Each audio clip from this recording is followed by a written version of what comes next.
Pietrikowski de Oliveira qui va aussi intervenir. Elle est présidente de Forus. Donc, dans son intervention, nous allons certainement aussi avoir des éléments qui vont nous permettre de mettre ce que j'appellerais, peut-être pas un point final, mais une sorte de point-virgule d'abord. Et l'honneur y reviendra juste après à Monsieur le directeur général, Monsieur Rémi Rioux, pour le point final de cette première conférence de l'AFD sur cette thématique particulière. Et comme on l'a dit, l'idée pour nous, c'est d'en faire un rendez-vous, faire en sorte que ce rendez-vous soit régulier. Pour cette session première, on a eu le temps d'aborder, j'ai envie de dire, je ne dirais pas toutes les questions parce que c'est tellement vaste, d'aborder quand même un certain nombre en se disant que sur les prochaines sessions, on ira sur des éléments un peu plus, je dirais, un peu plus scientifiques, avec des éléments un peu plus concrets pour débattre en profondeur des thématiques qui pourront être circonscrites. Au sortir de cette journée, sachez qu'une vidéo va être la vidéo de tout ce que nous avons fait aujourd'hui sera disponible dans les tout prochains jours et l'engagement aussi est pris de mettre à disposition les actes de cette conférence qui sera certainement publiée en 2022. C'est une manière pour nous de garder le contact avec vous, de dire que ce que nous commençons là ne se terminera pas aujourd'hui, que nous avons encore un chantier à travailler ensemble. Mesdames et messieurs, je ne sais pas si la régie a prévu un jingle, mais je voudrais que nous ayons un regard sur notre nuage de mots parce que c'est la fin de la journée. Comprendre avec ce nuage de mots les éléments qui nous reviennent essentiellement. Je suis content de voir que partenariat et coopération apparaissent tout de suite. Pour moi qui suis un peu aveugle, je vois quand même partenariat et coopération. C'est dire que durant toute cette journée, nous avons tenu ce pari-là, se relever ce défi-là, de mettre en exergue la volonté de collaborer, la volonté de travailler ensemble, la volonté de faire en sorte que les droits humains soient un agenda commun et non plus un agenda spécifique d'un certain nombre d'acteurs. Je sais que la notion de la responsabilité est aussi beaucoup revenue parce que les enjeux sont énormes et si nous ne prenons pas toute la mesure de ce qui nous attend comme danger, si nous ne prenons pas toute la mesure de la responsabilité qui sera la nôtre, peut-être pas aujourd'hui, parce que sur les questions que nous avons abordées, ce sont des questions pour demain, pour les générations futures, et je sais que le terme de génération future a aussi été donné. Dans tout ce schéma-là, il y a un élément que je veux aussi retenir, c'est celui de la cohérence. Nous avons souhaité rassembler une diversité d'acteurs. Vous avez eu des chercheurs, vous avez eu des acteurs des pouvoirs publics, vous avez vu la société civile, vous avez vu des banques de développement, vous avez vu aussi des journalistes. Je ne peux pas m'oublier, je ne peux pas oublier du tout. Et aujourd'hui, l'idée, c'est de trouver le moyen de convergence pour que nous ayons une cohérence dans les actions que nous allons mener. Ce n'est pas évident, mais c'est un schéma que nous pouvons tracer ensemble. Et nous savons que dans le dialogue, c'est aussi une expression qui est beaucoup revenue, dans le dialogue des cultures, dans le dialogue universel, nous pourrons trouver le moyen de travailler en toute cohérence, en toute... on va mettre en place, si vous voulez, une nouvelle science. Celle de dire chacun aura sa mission, mais cette mission-là doit s'intégrer dans un schéma beaucoup plus global. Je veux peut-être terminer avec un terme qui m'est particulièrement cher, c'est l'interculturalité. C'est l'interculturalité et à ce niveau-là, je veux vraiment faire une parenthèse et remercier l'AFD de m'avoir donné cette opportunité de quitter le Mali avec 32 degrés pour atterrir à Paris avec 3 degrés parce qu'ils ont compris. Ils ont compris que les éléments que nous allons échanger aujourd'hui ne sont pas des éléments que du Nord, ne sont pas des éléments que du Sud, mais c'est un élément universel. Et cet élément universel, nous pouvons le faire dans le dialogue interculturel. Et personnellement, je suis admiratif de cette vision de l'AFD et j'espère qu'elle sera au cœur de toutes les stratégies qui vont être dégagées. Mesdames et messieurs, c'est, je pense, le moyen pour moi. Merci beaucoup, M. Keïta. Je veux remercier tous ceux qui ont fait le déplacement de Paris, tous ceux qui ont fait le déplacement vers ici, vers le Mistral, et tous ceux qui, depuis ce matin, nous suivent en ligne. N'ont pas seulement suivi, parce qu'ils ont aussi participé avec des questions assez intéressantes qui, moi, personnellement, m'ont permis de jouer un peu au savant, parce que j'ai posé un certain nombre de questions. Vous avez pensé que ça venait de moi, mais non. ça m'est venu de cette petite tablette avec ceux qui nous suivent en ligne. Je ne vais pas aller plus loin que cela. Je ne vais pas aller plus loin que cela. Je veux simplement inviter, avec votre permission à tous, Madame, je crois que c'est Lara Pietrkowski de Oliveira pour son intervention. Et ensuite, nous aurons le bonheur d'appeler ici Monsieur le Directeur Général. Lara, vous avez donc la parole. Merci à tous.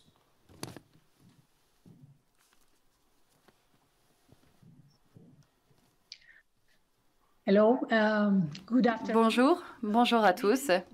Bonsoir en France. Here is good afternoon. Et ici, c'est encore bon après-midi. In the day.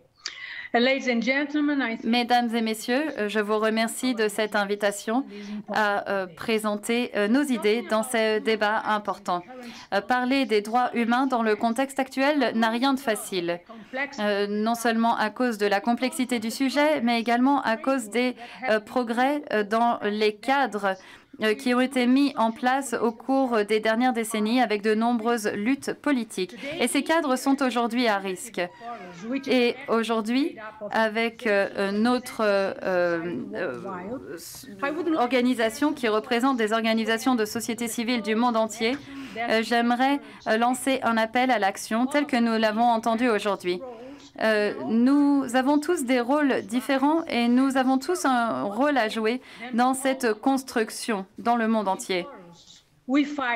Nous luttons tous les jours pour que les droits humains soient respectés, pour que cela devienne une réalité. Nous sommes des gardiens vigilants des progrès existants pour les segments de la société qui sont directement liés à la mise en œuvre des cadres de droits humains et pour la défense sans compromis d'une démocratie au sens large.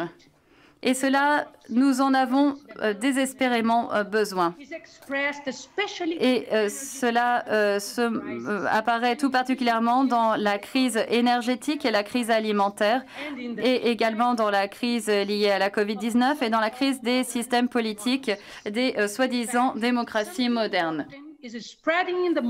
Alors, dans le monde entier, vous avez des démocraties bourgeoises qui ne semblent pas avoir des solutions rapides. En fait, on voit que les démocraties veulent lancer un appel. Les États-nations ne peuvent pas gérer les différents intérêts de la société. En fait, ils sont inondés par les intérêts des grands conglomérats. Et en fait, ils ont un impact politique, économique et financier. Le rôle de l'État s'est amenuisé et même la vie elle-même n'a pas pu apporter des solutions satisfaisantes. Il manque des programmes publics et privés et il manque une implication des agences. En fait, nous assistons au pouvoir des entreprises qui l'emportent sur la gouvernance nationale. Nous voyons que les processus démocratiques sont amenuisés, ce qui se traduit par le chômage, qui se traduit aussi par une baisse des droits. Nous voyons qu'il y a des violations des droits de l'homme qui ne sont pas punies. Il y a des migrations forcées qui sont provoquées par la crise climatique et par des guerres. Les pays qui ont connu la démocratie sociale après une deuxième guerre mondiale violente, ces pays qui ont mis en place la question des droits humains dans leur programme ont néanmoins fermé les frontières et n'ont pas pu appréhender la question de la discrimination totale. Nous savons que ces logiques économiques se traduit par une violation des droits et cela a un impact sur l'existence des peuples autochtones qui sont les garants des forêts. Il s'agit aussi de combattre le racisme. La criminalisation de ces personnes et de ces mouvements fait partie de la logique des marchés, avec les mains invisibles du marché qui font la loi. Il faut se battre pour le droit de la nature et pour la diversité à tous les niveaux.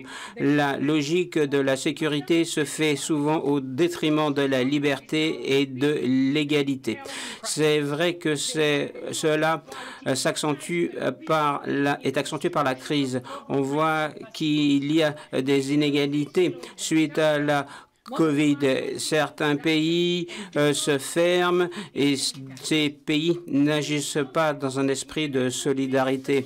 Les accords internationaux tels que l'accord de Paris sur le changement climatique et le 30e agenda doivent ancrer les accords sur les droits de l'homme. Mais est-ce que cela représente un progrès dans la mise en œuvre de ces droits? Eh bien, écoutez, on le verra.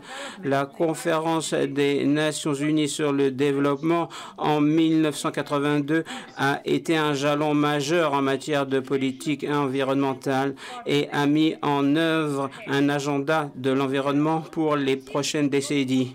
Des séries de conférences mondiales ont été tenues afin d'engager les pays et les peuples à mettre en place un nouveau cadre de droit et une nouvelle logique,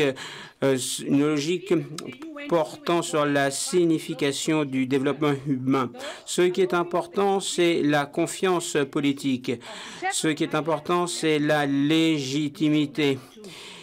Et nous avons vu qu'après Rio, la conférence de Rio, d'autres conférences ont été organisées.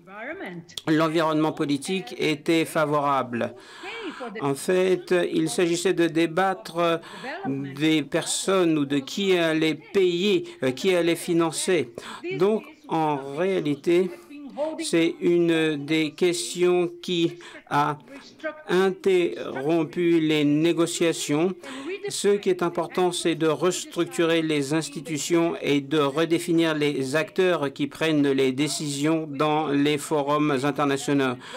Avec les ODD, avec le début des cycles de conférences, il y avait des signes de fatigue du système. Les Nations Unies, en tant qu'institution, ont commencé à perdre sa légitimité et son pouvoir politique. Et cela est apparu au fil du temps. On a vu le faible niveau d'engagement de la part des gouvernements et le manque d'investissement du système, si bien que les négociations n'ont pas abouti à des résultats tangibles. La crise financière a affaibli le système. Les Nations Unies, les États-nations qui ont été représentés ont perdu de la vigueur, ont perdu de la force, si bien que les accords et les traités, en fait, n'ont pas été mis en œuvre. Rares sont ceux qui ont été mis en œuvre. Et souvent, les promesses et les engagements n'ont pas été honorés. Les mouvements sociaux et les spécialistes ont parlé de nouvelle gouvernance, de davantage de responsabilité sociale et de plus d'implication de l'Organisation mondiale du commerce. En fait, ils ont parlé de l'impact environnemental et social suite à la libéralisation des investissements sur la planète. Il était essentiel de trouver de nouveaux modèles de développement basés sur le développement durable et il s'agissait de changer profondément la vision économique. L'un des principaux défis liés à la construction de l'agenda 2030 porte sur l'affaiblissement de l'autorité publique au niveau national, mais au niveau multilatéral. Les entreprises sont invitées à la table de négociation, mais elles sont invitées à fournir des solutions financières. Mais en fait, cela ne suffit pas pour promouvoir le développement durable. C'est tout à fait le contraire. En fait, Elles cherchent à engranger des bénéfices plutôt que de se pencher sur le développement durable. Elles ont des vues à court terme et non pas des vues à long terme pour préserver l'humanité. Leur légitimité est attaquée. Donc le domaine des droits humains est impacté et sapé parce que le pouvoir et la légitimité de ces droits humains doivent se matérialiser pour les populations et donc tout dépend des États. Avant Rio plus 20, il y a eu des problèmes, si bien qu'un cadre international n'a pas pu mettre en place un consensus pour promouvoir les droits humains. Ce processus a donné lieu aux objectifs de développement durable. Il y a eu la conférence des parties sur la biodiversité, l'accord de Paris sur le changement climatique et l'agenda 2030. Même si les Nations unies et les gouvernements ont essayé d'élargir les négociations grâce à la participation de la société civile, grâce à de nouvelles données, afin de faire participer les citoyens au débat, ce que nous avons, c'est un goulot d'étranglement. Les accords ne sont pas censés être faits pour un meilleur avenir des personnes si cet avenir ne reflète pas les préoccupations des citoyens et des organisations. Il faut que les citoyens et voient au chapitre. Un accord est de toute façon nul et non avenu si les personnes qui sont impactées ne sont pas impliquées, notamment les participants de la société civile. Il faut aussi savoir que les ODD constituent une percée en matière d'engagement des États membres afin de mettre en place des politiques très larges. Et sans cela, les pays ne parviendront pas à réaliser leurs objectifs. C'est vrai que l'agenda mondial est caractérisé par les intérêts privés, mais l'agenda 2030 est un point de référence. Il s'agit en fait d'une progression majeure. Je voudrais parler de la question du processus de financement qui a été lancé sous l'égide de l'AFD. Pour la première fois, plus de 40 banques de développement vont essayer de trouver une vision commune pour prendre en considération la crise sanitaire, la crise alimentaire. Nous pensons qu'il est crucial.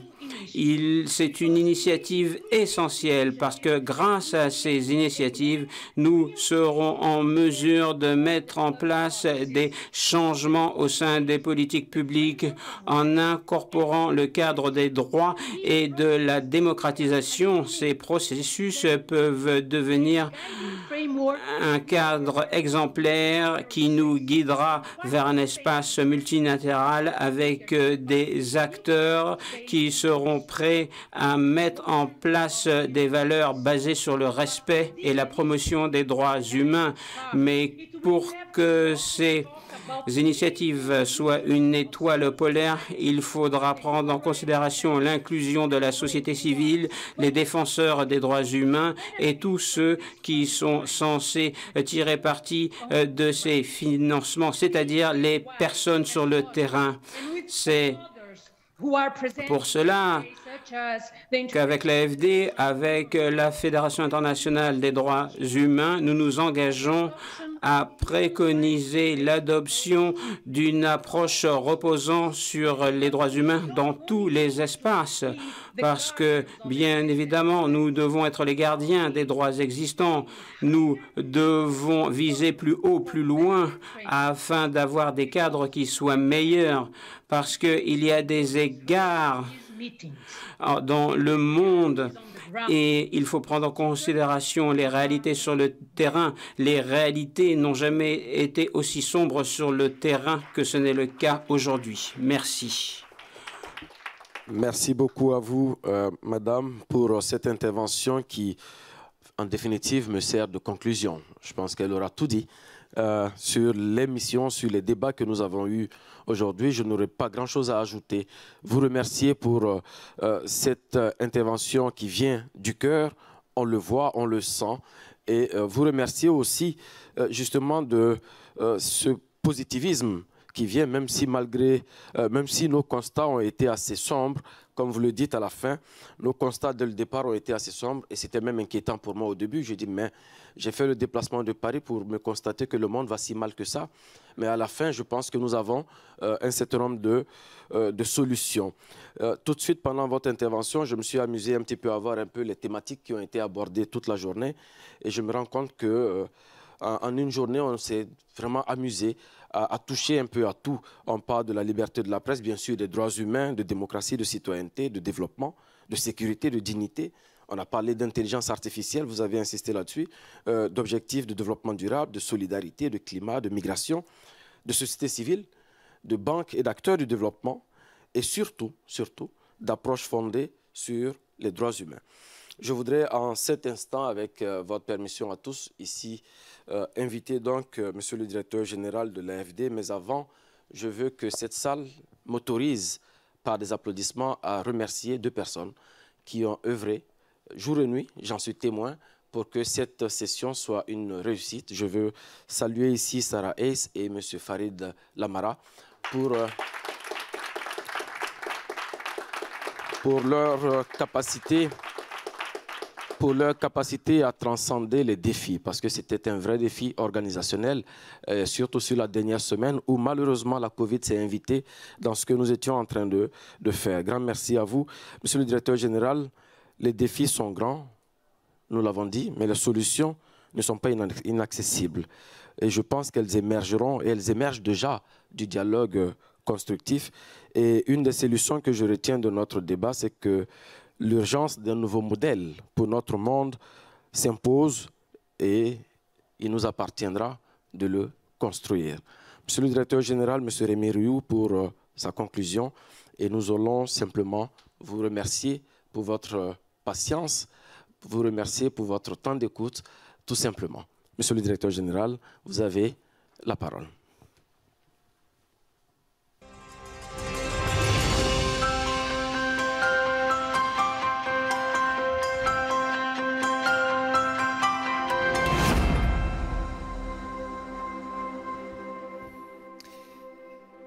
Bien, merci beaucoup, Monsieur Yacouba Kébé. Merci beaucoup au professeur de scooter qui est là, Monsieur Galaï. Merci à Yara, que je suis très heureux de retrouver, Madame la présidente de Forus. Merci aux collègues, à Sarah, Farid, à tous ceux qui ont participé à cette journée d'échange ici dans les murs de l'AFD à Paris, et puis pour beaucoup d'entre vous en ligne. Je suis très fier de cette journée et de venir la clôturer devant vous avec un sentiment d'urgence, je crois. Bien sûr, ça a été reflété dans la discussion avec beaucoup d'attention, avec un peu d'émotion aussi, parce que c'est la première fois que l'AFD organise une conférence internationale sur cette question des droits humains et de leur lien avec les enjeux et les politiques de développement. Alors ça peut paraître étrange, en particulier à l'AFD, puisque, vous le savez peut-être, l'AFD vient de célébrer, de passer l'âge vénérable de 80 ans. C'était jeudi dernier, le 2 décembre 2021, donc 80 ans en amont, c'était le 2 décembre 1941. Et vous le savez peut-être, l'AFD est née caisse centrale de la France libre. Donc elle est née à Londres, puis à Brazzaville, où j'étais au début de cette semaine, puis à Alger, pour résister aux forces les plus hostiles à la démocratie, à l'humanisme que le monde ait sans doute jamais connu. Donc notre attachement aux droits fondamentaux dans cette maison, je dirais, il est total, il est historique, il est dans notre ADN, et cette journée, c'est une façon, bien sûr, de le rappeler. Elle fait partie de cette célébration en cours de ce 80e anniversaire. Et puis en même temps, ça fait 80 ans, mais c'est la première fois qu'on fait une conférence pareille, donc il y a quelque chose qui n'a rien d'évident, en fait. Hein. Et ça n'a rien d'évident, ça a été rappelé parce que le monde du financement du développement auquel nous appartenons a longtemps été très, je dirais, très timide ou même très silencieux sur cette question des droits humains. Il a très longtemps considéré, je dirais, comme un risque pour l'accomplissement de ses missions, la mise en œuvre de ses projets, un risque dont il fallait se prémunir en mettant en place ce qu'on appelle des sauvegardes, des règles, des normes à vérifier dans l'exécution des projets. Et donc peut-être quelque chose qui n'était pas au cœur même de son mandat de développement. Et d'une certaine façon, ces deux mondes, ces deux communautés aussi, le financement du développement, la défense des droits, ont peut-être cheminé trop longtemps éloignés, séparés. Alors je crois, et encore une fois, cette conférence, votre participation dans sa diversité, montre fort heureusement que cette situation est en train de changer. Elle change pour plusieurs raisons. D'abord, une raison liée à la réalité elle-même. Hein. Nous constatons tous le très profond dérèglement de nos sociétés. Valérie Cabane était là, de nos écosystèmes. Et ce dérèglement social et environnemental rend plus vulnérables, évidemment, nos démocraties, partout dans le monde. Hein. Moi, j'aime... Au nord, au sud, enfin, ces catégories n'ont plus vraiment cours, et un recul majeur des droits humains, aussi fondamentaux que le droit à la vie et les droits des vivants. Je crois que c'est Achille Mbembe qui a élargi, bien sûr, cet agenda bien au-delà des humains, vers les non-humains, et tout le mouvement en cours pour reconnaître des droits jusqu'au crime d'écocide, hein, pour moi, participe de cette même prise de conscience d'une urgence réelle et juridique, je dirais. La deuxième raison, c'est, je crois, la révolution qui a eu lieu en 2015, c'est-à-dire les objectifs de développement durable. C'est une nouvelle formulation de ce que la Déclaration universelle des droits de l'homme en 1948 avait déjà écrit. Nous recherchons un idéal commun pour tous les peuples et toutes les nations, un monde en commun, on a dit à l'AFD. Et donc, cette recherche partout dans le monde, elle est désormais notre mandat, c'est-à-dire rechercher l'universel dans les contextes toujours particuliers, et le défendre et le faire émerger. Et puis, en France... bien sûr, vous l'avez peut-être suivi, la promotion des droits humains est entrée dans notre mandat, explicitement. Ce qui n'était pas le cas jusqu'au 4 août dernier, hein, puisque le Parlement français, je crois que Dominique Potier était avec nous cet après-midi, à l'unanimité, hein, c'est la seule loi de cette mandature à ce jour, adopter une loi de programmation sur le développement solidaire et la lutte contre les inégalités mondiales, les mots ont un sens, dans lequel elle a fixé 3 objectifs à la politique de développement. Le premier, classique, historique, c'est l'éradication de la pauvreté, la lutte contre les inégalités, contre l'insécurité alimentaire, l'éducation, la santé, bien sûr. Le deuxième, c'est la protection des biens publics mondiaux, en particulier la protection de la planète. On aurait pu s'arrêter là. Mais le législateur a souhaité ajouter un 3e objectif, je vous le lis, la promotion des droits humains, en particulier les droits des enfants, le renforcement de l'état de droit et de la démocratie, et la promotion de la francophonie. Il a ajouté, dans le cadre de la diplomatie féministe de la France, cette politique a pour objectif transversal la promotion de l'égalité entre les femmes et les hommes et entre les filles et les garçons. Donc on a ce 3e volet qui nous honore, bien sûr, qui nous oblige, surtout maintenant, à probablement prendre en compte, réfléchir à la façon d'atteindre cet objectif par l'action de développement.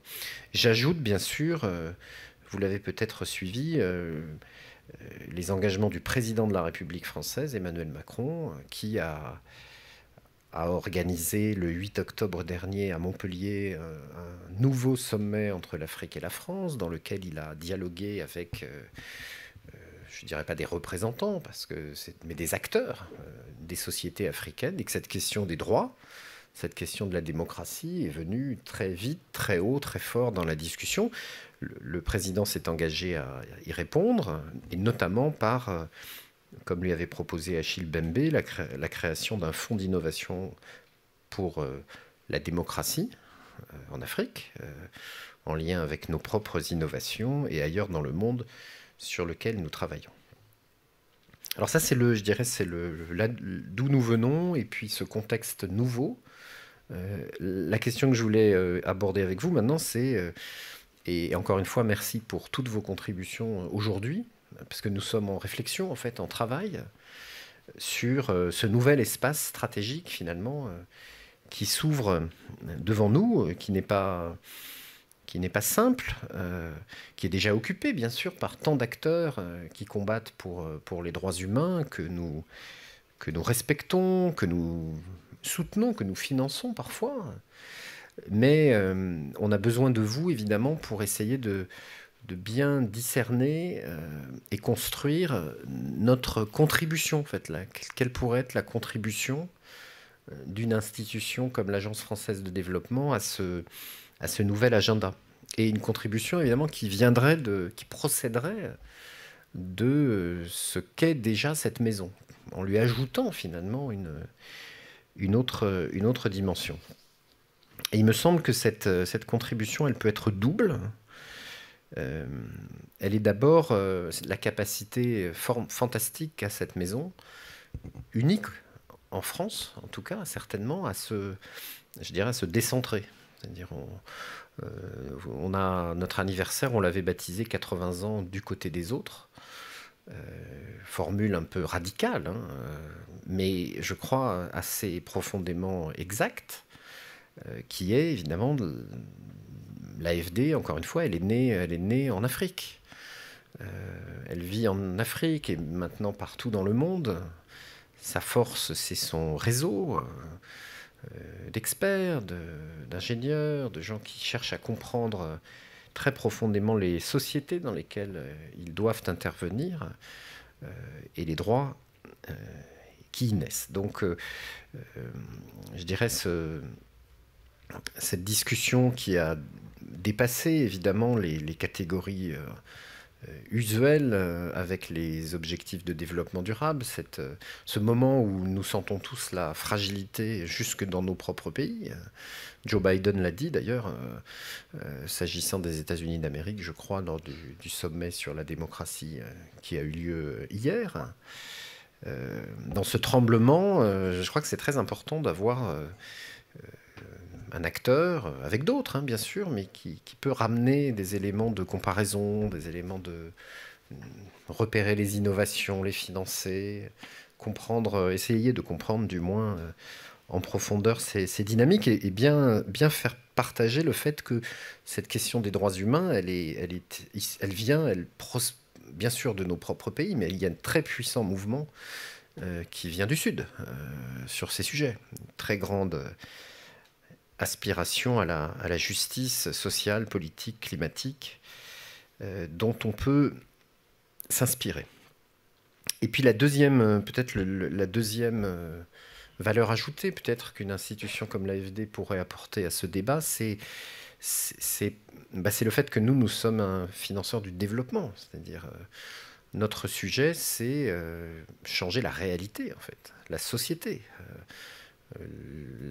l'environnement, les écosystèmes. Et donc, essayer peut-être de regarder la question des droits, je dirais par en bas, en fait. On les a peut-être souvent vus comme des recettes, ou quelque chose que on pouvait appliquer probablement à une époque où l'urgence sociale et environnementale était moindre, en fait. Il y a un très bon livre que vous avez peut-être lu de mon ami Jean-Marie Guéhenno, qui est sorti il y a quelques semaines. Jean-Marie, il avait fait des livres très beaux sur la démocratie, l'invention de la démocratie, comme procédure, et puis il écrit maintenant, il dit c'est plus la question en fait. La question c'est la société en fait. La question c'est comment protéger, comment faire naître, comment construire des droits à partir d'une société aussi fragmentée, aussi fracturée, aussi individualisée, aussi appauvrie parfois que le sont nos sociétés. Donc, bien sûr, il faut des sauvegardes, bien sûr, il faut défendre les droits dans les projets, mais plus mystérieux, peut-être plus intéressant encore, est comment finalement pousser nos actions de développement dans tous les secteurs, dans de très nombreux territoires, jusqu'au droit, en fait. Parce que nous sommes peut-être interdits, souvent, jusqu'à présent, et essayer du coup de comprendre aussi par de la recherche, hein, par de l'anthropologie, par de l'économie, par du droit, comment naissent les droits finalement, d'un terreau toujours singulier, mais des droits qui sont évidemment toujours universels, et s'inspirer et comprendre de cette analyse, de cette science, de cette action.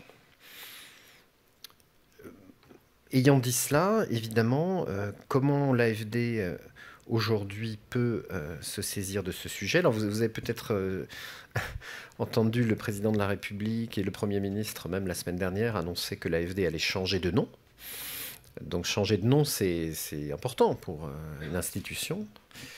Et on ne change de nom, évidemment, que quand on change de mandat, en fait. Quand on change de... Et peut-être que... Alors, il y a plusieurs raisons, hein, mais peut-être que cette nouvelle loi, ce moment, ce dont vous avez parlé aujourd'hui, bon, il faut qu'on trouve une façon de l'occuper, cet espace, et puis que ça soit reflété dans notre nom. Donc, vraiment, merci pour...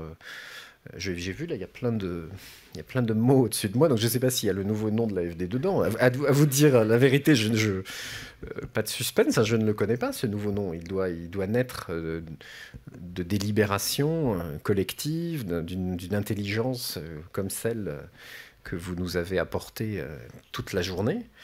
Mais j'aimerais bien qu'elle incorpore ces questions.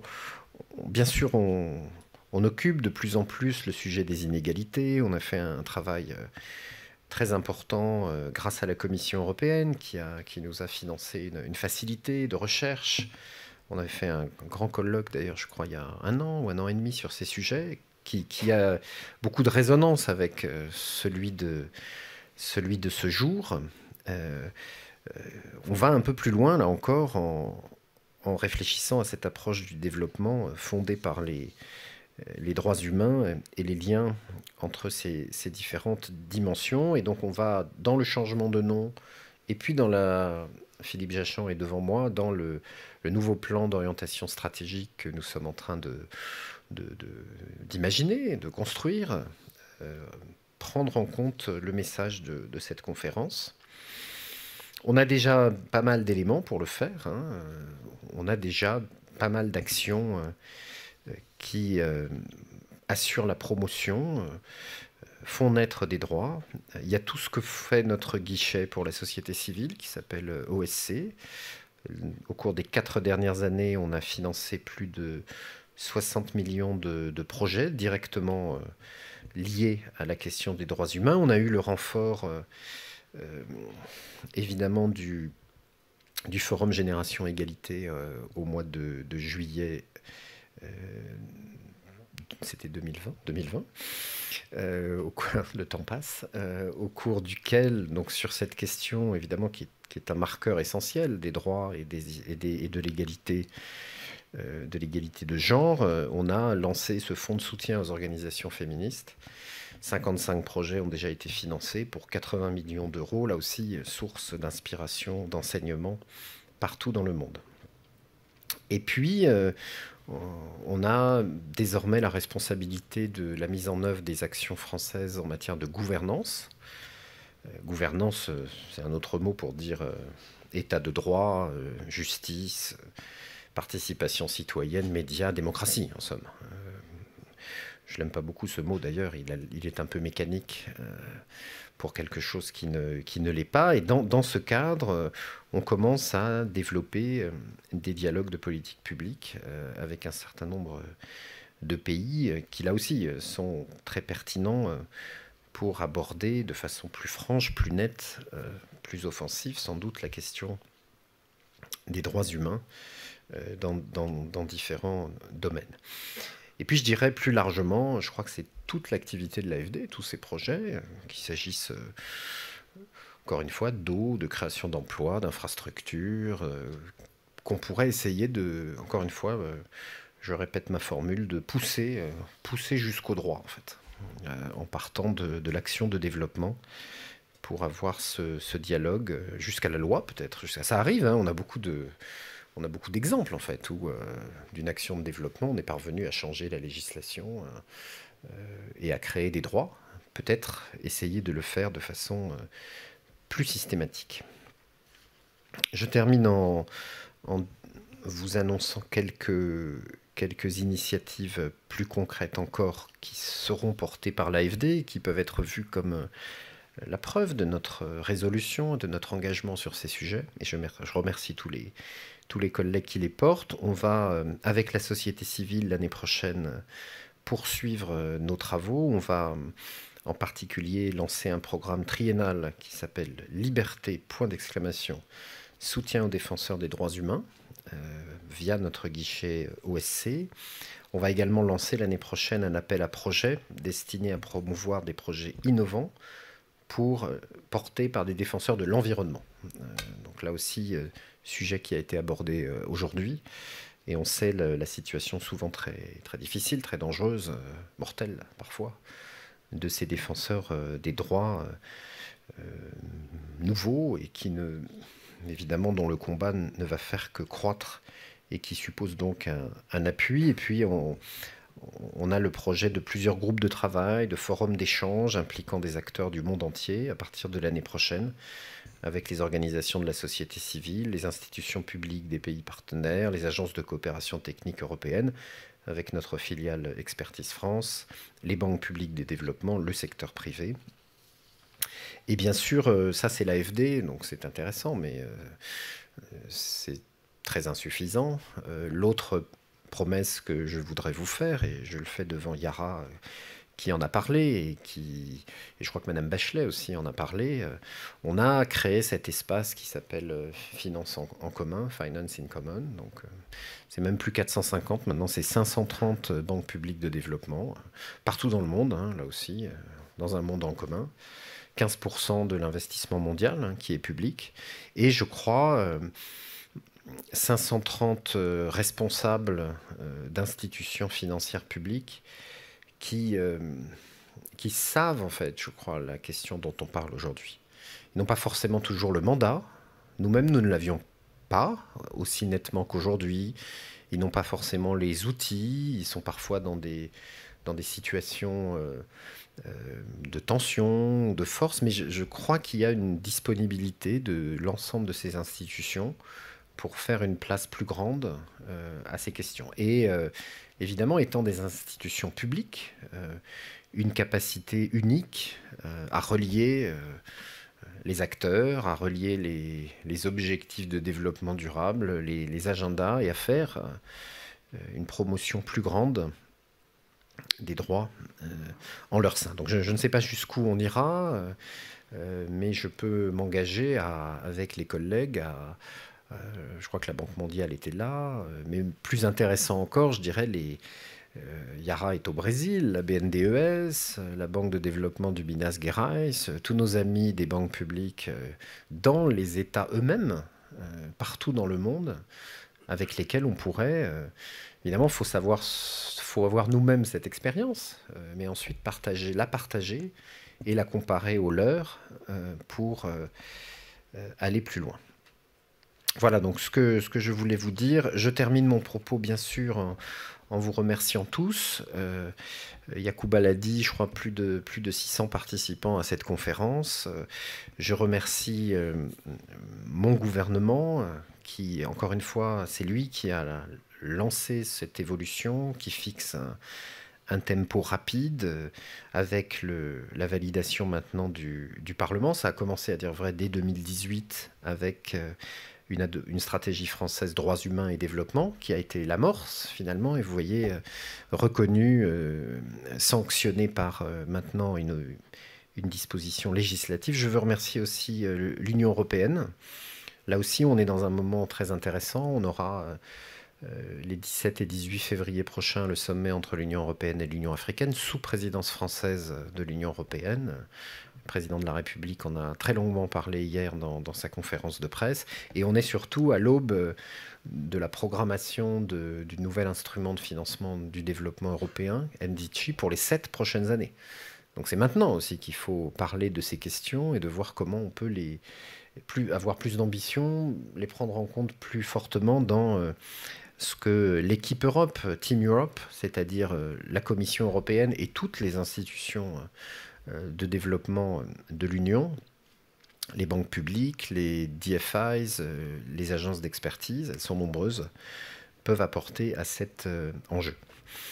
Merci également à la communauté des chercheurs. Plusieurs chercheurs très éminents étaient présents parmi nous. Ils sont le fondement, évidemment, de toute cette action, sans lesquels on ferait énormément d'erreurs.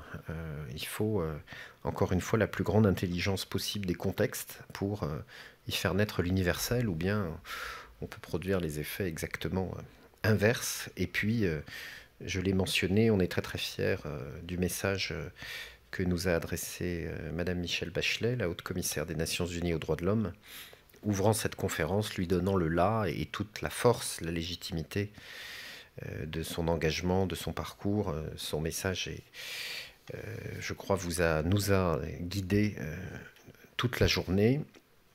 Merci aussi à la Fédération internationale des droits humains, avec qui nous travaillons activement, qui fêtera ses 100 ans, je crois, 80 ans, 100 ans, donc respect pour notre doyenne à tous. L'année prochaine, en 2022, retrouvons-nous peut-être autour d'elle, l'année prochaine, dans le format que vous souhaiterez, pour mesurer peut-être le chemin parcouru entre ce jour et le suivant, et celui d'après, vers ce monde d'après, le monde d'après. Parce que le monde d'après, c'est un peu inquiétant. Il faut se remettre à penser long terme, très long terme même. C'est ce que nous faisons pour le climat, mais il faut le faire aussi pour les droits. Voilà. Merci à tous et merci encore de votre participation toute la journée. À bientôt.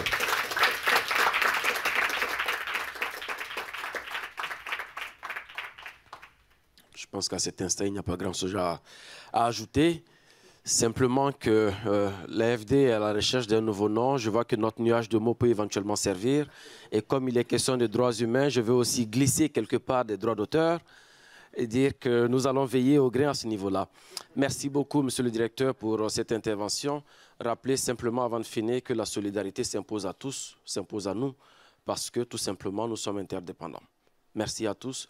Et je veux souhaiter à ceux qui ont fait le déplacement vers Paris qu'ils puissent regagner leur famille en pleine santé et prier pour tout le monde parce que la Covid, malheureusement, continue, j'ai envie de dire, ses dégâts.